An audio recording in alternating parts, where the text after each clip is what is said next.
Hello everyone, আজকে আমি আপনাদেরকে চিকেন কষা রান্না করে দেখাবো। দেখতে পাচ্ছেন এখানে একটা বলে ভালো করে আমি চিকেনটা ধুয়ে নিয়েছি। তারপরে আমি এখন জিরে বাটা দিচ্ছি, তারপরে রসুন বাটা দিয়ে দিলাম, আদা বাটা দিয়ে দিলাম, হলুদের গুঁড়া দিয়ে দিলাম, মরিচের গুঁড়া দিয়ে দিলাম।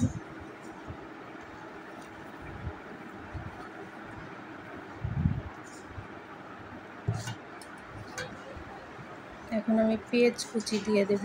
কাঁচা পেঁয়াজটা আমার কাছে অনেক ভালো লাগে মাংসে দিলে, এর জন্য দিলাম।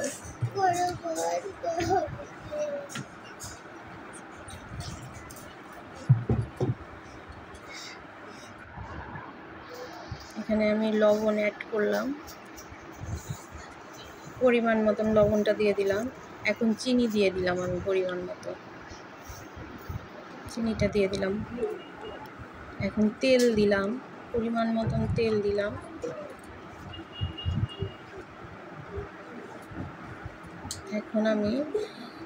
এখন মাংসটা আমি মাখিয়েই রান্না করব আজকে বলেছিলাম মেয়েকে। এখন মাংসটা আমি ভালো করে মেখে ভালো করে চটকিয়ে মাখছি। মশলাটা ভালো করে গায়ে জানি লাগে সবগুলো মাংসটা খেতে ভালো লাগবে, তাহলে সম্পূর্ণ মশলাটা মাংসে ঢুকবে। এর জন্য আমি ভালো করে মেখে আমি 1 ঘন্টা এটা ফ্রিজে রেখে দেব।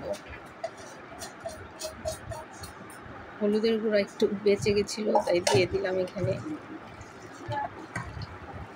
ভালো করে এখানে চটকিয়ে মাখছি।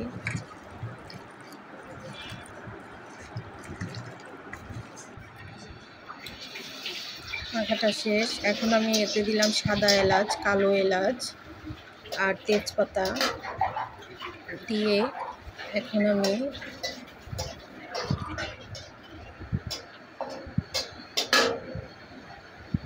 এটা নাড়াচাড়া করে এখন আমি এখানে পেঁয়াজ কুচিটা দিয়ে দিলাম।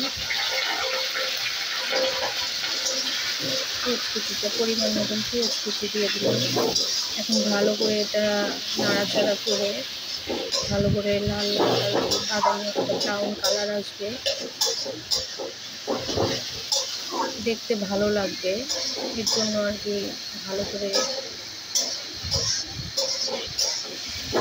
ভেজে নিচ্ছি। আপনারা দেখতেই পাচ্ছেন।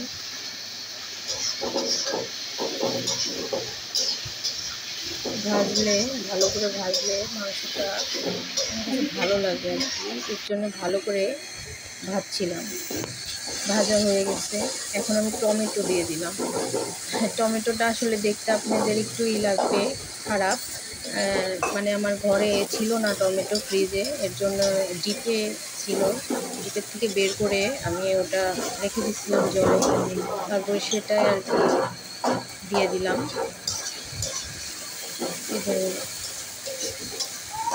পেঁয়াজের মধ্যে দিয়ে দিলাম। দেখতেই পাচ্ছেন বন্ধুরা, ভালো করে নাড়াচাড়া করে চিকেনটা এখন যেটা মেখে আমি রেখে দিয়েছিলাম 1 ঘন্টা, সেটাই দিয়ে দিলাম। এখন ভালো করে এটা নাড়তে হবে, তারপরে কষিয়ে ভালো মতন কষিয়ে, দেখতেই পাচ্ছেন আমি ভালো করে কষাচ্ছি। এটা যত কষানো যায় মাংসটা ততই স্বাদ লাগে খেতে। এই যে মাংসটার কালার দেখেছেন বন্ধুরা কেমন এসেছে। এতে আমি গুঁড়ো দুধ অ্যাড করলাম, কারণ আমার আজকে দই ছিল না, টক দই, এর জন্য গুঁড়ো দুধ অ্যাড করলাম এখানে। এখন আর একটু নাড়বো আমি। গুঁড়ো দুধ দিলে আলাদাই একটা স্বাদ আসে, এর জন্য আমি আজকে গুঁড়ো দুধটাই দিলাম, কারণ দই ছিল না আজকে আমার কাছে। এখন ভেজে আলুগুলা রেখেছিলাম, ওটা দিয়ে দিলাম আমি কষানো মাংসের মধ্যে আর কি। আলুটা ভেজে নিলে ভালো হয়। মাংসে আলুটা আমি আসলে অনেক পছন্দ করি। এটা যার যার রুচি, কেউ মাংসে আলু খায়, কেউ খায় না। বন্ধুরা যে যেমন খাবে তেমন দিবে।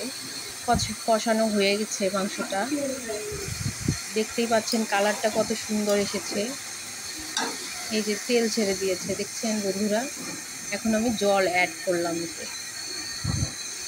কারণ আজকে জলটা একটু বেশিই দিয়েছি, কারণ অত কষানো আজকে রাখবো না, পাতলাই রাখবো, পাতলা পাতলাই রাখবো, এর জন্য জল দিলাম একটু বেশি। দেখতেই পাচ্ছেন মাংসটার কালারটা অনেক সুন্দর এসেছে। আশা করি রান্নার পরে আর একটু ভালো হবে। এই যে ফুটছে,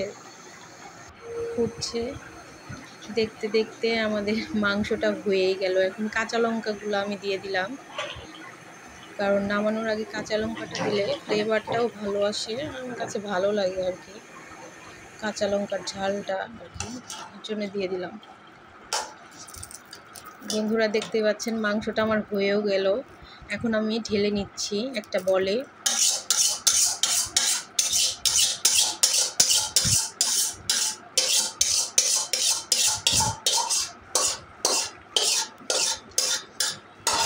দেখতেই পাচ্ছেন বন্ধুরা মাংসটা আমার হয়েই গেল।